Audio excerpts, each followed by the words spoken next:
नमस्कार बच्चों। आज हम लोग हिंदी में सुमित्रानंदन पंत द्वारा लिखित कविता वे आँखें पढ़ेंगे। इस कविता में पंत जी ने स्वतंत्रता से पूर्व किसानों की दुर्दशा का चित्रण किया है। उनकी आँखें सदा दुख और दीनता से भरी रहती हैं।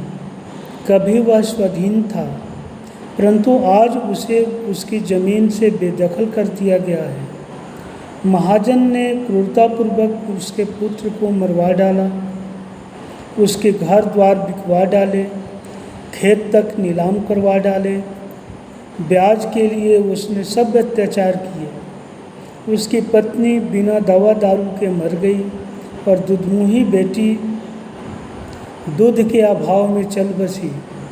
उसकी पुत्र वधू को पति घातनी होने का कलंक मिला। एक दिन उसे भी थानेदार ने बुलवा भेजा।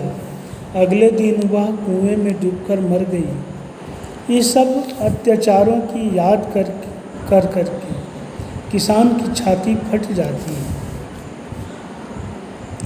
अंधकार की गुहा सरीखी उन आँखों से डरता है मन। भरा दुख दूर तक उनमें दारुण दन्य दुख का नीरव रुदन।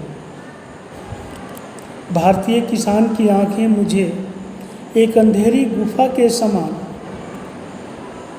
भयानक लगती है। जिस प्रकार अंधेरी गुफा के भीतर झांकने में भय लगता है, उसी प्रकार किसान की शून्य आँखों में देखने में भी भय लगता है।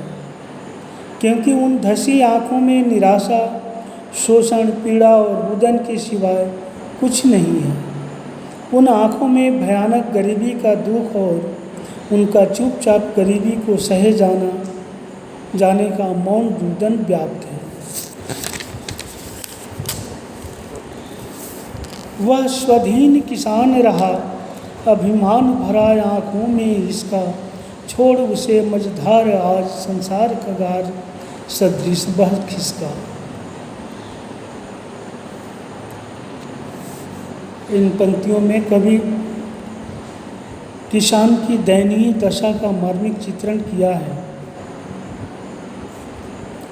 भारतीय किसान कभी स्वाधीन था,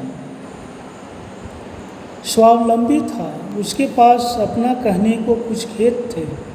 तब उसकी आंखों में स्वाभिमान था, चमक थी। तब समाज में उसकी मान मर्यादा थी। परंतु आज उसका स्वाभिमान उसे छोड़कर ऐसे विलीन हो गया है जैसे कोई रेतीला किनारा टूटकर नदी के प्रवाह में बह जाता है। अर्थात आज उसका जीवन बिल्कुल स्वाभिमान शून्य बनकर रह गया है। लहराते वे खेत दृगों में हुआ बेदखल वह अब, जिनसे हंसती थी उसके जीवन की हरियाली जिनके तृण तृण से। उस किसान की आंखों में आज भी वे लहलहाते खेत झूम उठते हैं जिनसे उसे वंचित कर दिया गया है। सूदखोर सेठों ने थोड़े से ऋण के बदले उसकी सारी खेत को हथिया लिया है। उन खेतों का एक एक तिनका उसे इतना प्यारा था कि उसे देखकर किसान के जीवन में मानो हरियाली छा जाती थी। उसका मन प्रसन्न हो उठता था। दुर्भाग्य से उसे आज उन्हीं खेतों के अधिकार से वंचित कर दिया गया है। इस कारण उसके जीवन की प्रसन्नता नष्ट हो गई है। आँखों में ही घूमा करता वह उसकी आँखों का तारा।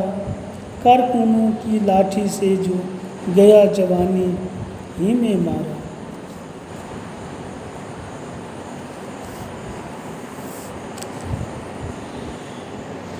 किसान का प्रिय बेटा जवानी की अवस्था में साहूकार के कारिंदों द्वारा लाठियों के निर्मम प्रहारों से मार डाला गया। अपने प्रिय बेटे की वह क्रूर हत्या आज तक भी उसकी आंखों के सामने प्रत्यक्ष होकर नाचने लगती है।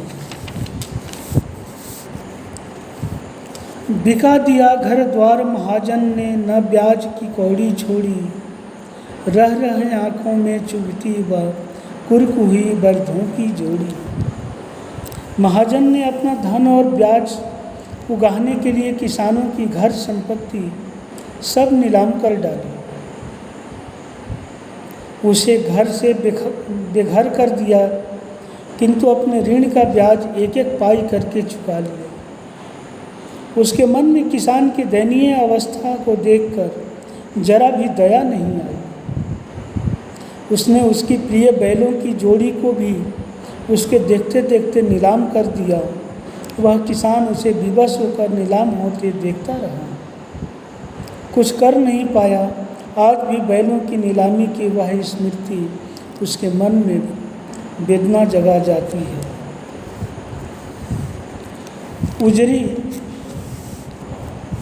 उजरी उसके सिवा किसे कब पास दुहाने आने देती, आँखों में नाचा करती उजड़ गई जो सुख की खेती।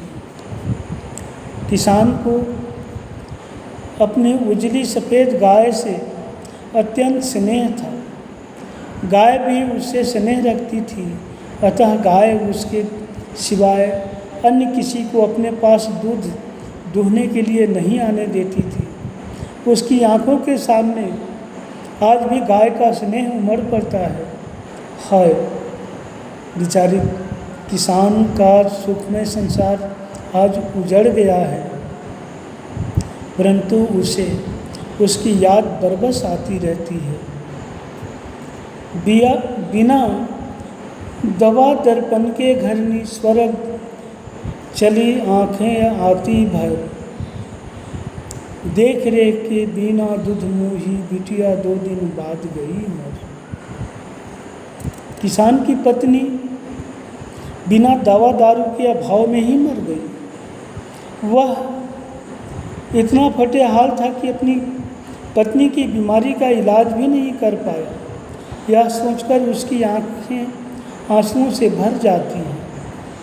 पत्नी की मृत्यु के पश्चात दूध पर आश्रित उसकी नन्ही बिटिया की समुचित देखभाल नहीं हो पाई, अतः उस बेचारी की भी अकाल मृत्यु हो गई। इस प्रकार यातनाओं ने उसे घेर लिया। घर में विधवा रही पतोहू लक्ष्मी थी, यद्यपि पति घाती, पकड़ मंगवाया कोतवाल ने, डूब कुएं में मरी एक दिन।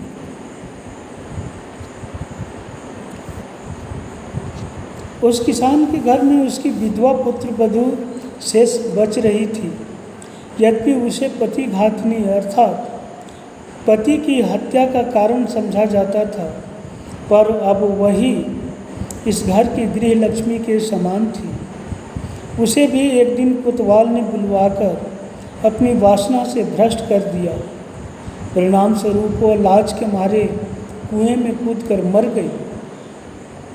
बेचारा किसान अपना सर्वस्व खोकर लूट पीट कर नितांत अकेला रह गया। खैर पैर की जूती जोरू न सही एक दूसरी आती, पर जवान लड़के की सुध कर सांप लूटते फटती छाती। पत्नी मरी तो मरी, उसका मरना उतना कष्टकर नहीं था। वह तो पैर की जूती के समान तुच्छ होती है। मनुष्य चाहे तो एक जूती के फटने पर दूसरी बदल ले, इसलिए वह किसान दूसरी पत्नी भी ला सकता था। परंतु जब उसे अपने जवान लड़के की हत्या हो जाने की याद आती है तो उसकी छाती पर सांप लौटने लगते हैं। उसका मन पीड़ित हो उठता है, वेदना के मारे उसकी छाती विदीर्ण हो जाती है। अतः जब वह अपने जवान पुत्र को ही नहीं बचा पाया तो दूसरी पत्नी को लाने की हिम्मत कैसे करता है। उसका दूसरी पत्नी लाने का साहस भी समाप्त हो गया। पिछले सुख की स्मृति आँखों में क्षण भर एक चमक है लाती, तुरंत शून्य में गड़ वह चितवन तीखी नोक सदृश बन जाती। किसान जब अपने गत वैभव और सुख को याद करता है तो उसे क्षण भर के लिए सुख और आनंद मिलता है। उसकी आंखों में चमक भर आती है। उसे अपने खेत, गाय, पुत्र, पत्नी, बिटिया, पुत्र वधू की कल्पना सुख देने लगती है। किंतु जब उसकी कल्पना धीरे धीरे गहरे चिंतन में उतरती है तो उसकी नज़रें कहीं शून्य में गड़ी गड़ी रह जाती है। उसे एक एक करके सबके नष्ट होने की याद आती है तो वे सब स्मृतियाँ उसके लिए दुखदाई बन जाती है। इस तरह से ये पाठ समाप्त हुआ। धन्यवाद। आप लोग इसके प्रश्न उत्तर कर लेंगे। धन्यवाद।